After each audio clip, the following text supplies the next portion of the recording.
Кога за последно правихте ремонт у вас? Преди няколко месеца. Какво правихте? Ами всичко. Основен ремонт от до. Да. А ти? И аз? Заедно живеете ли? Не, но едновременно почнахме ремонтите. Кое е най-много ви се труди в този ремонт? Мисля, че таваните. Таваните, какъв качен? Не двоен. Двоен, с гипсокартон или с нещо какво? такова. Гипсокартон с профили или сте го лепили?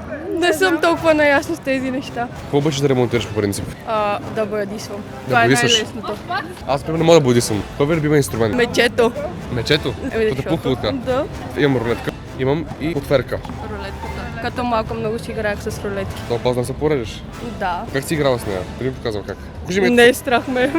Аз дърх моите ръца, айде.